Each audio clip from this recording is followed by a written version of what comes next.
స్థానిక ఐఎంఏ కార్యాలయంలో సీఎంఈ కార్యక్రమాన్ని నిర్వహించారు. మధుమేహ వ్యాధిగ్రస్తుల్లో ఎక్కువ మందికి కాలికి వచ్చే పుండు వల్ల చాలా మంది తమ వేళ్లను కాళ్లను పోగొట్టుకుంటున్నారని వైద్యులు అన్నారు. దీని ద్వారా తమ జీవితాన్ని కూడా కోల్పోతున్నారు. ఈ నేపథ్యంలో ఆదివారం ఇండియన్ పోడియాట్రీ అసోసియేషన్ మరియు ఐఎంఏ బ్రాంచ్ కలిసి doctor K Anil Kumar, doctor Makineni Kiran ఆధ్వర్యంలో ఈ కార్యక్రమాన్ని చేపట్టారు. ఈ కార్యక్రమానికి ముఖ్య అతిథిగా మాజీ శాసనసభ్యురాలు డాక్టర్ గోగినేని ఉమా పాల్గొన్నారు. కార్యక్రమానికి డాక్టర్ కె అనిల్ కుమార్ అధ్యక్షత వహించి మాట్లాడుతూ, ఇది మొదటిసారి ఆంధ్రప్రదేశ్లో జరుగుతున్న కార్యక్రమం అని, దీని ద్వారా పట్టణంలోనూ ఫిజిషియన్స్కి, సర్జన్స్కి, డయాబెటీస్ ప్రాక్టీస్ చేసే వాళ్ళందరికీ ఉపయోగపడుతుందని చెప్పారు.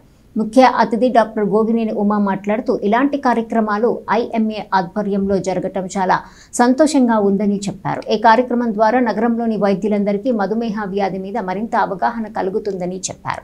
త్వరగా అనర్థాలు గుర్తించి మధుమేహ వ్యాధుల రోగుల్లో వాళ్ళ ఫుడ్ని కాపాడటానికి అవకాశం ఉంటుందని తెలిపారు. ప్రెసిడెంట్ డాక్టర్ మాకినేని కిరణ్ మాట్లాడుతూ, మధుమేహ వ్యాధిగ్రస్తుల్లో రక్తనాళాలు చెడిపోయినప్పుడు వాటిని రిపేర్ చేయడం ద్వారా వాళ్ళ యొక్క పాదాలను కాపాడవచ్చని తెలిపారు. ఈ కార్యక్రమంలో doctor G Madhuprabhakar Babu, doctor Manohar Shah Gannena, doctor Chandu Sambasivudu, doctor Pavani Priyanka, doctor Uday Chandu, doctor K Shyamprasad, Sriharsha Guttikonda, Kommineni Jagadish, Gogineni Ramesh, Ganta Narasimharao, Seshagiri, JV Subbarao, Mastanamma, Purushottam, doctor MV Satyanarayana, doctor Neelima, doctor Gutti Prasad, doctor Srinivas పాల్గొన్నారు.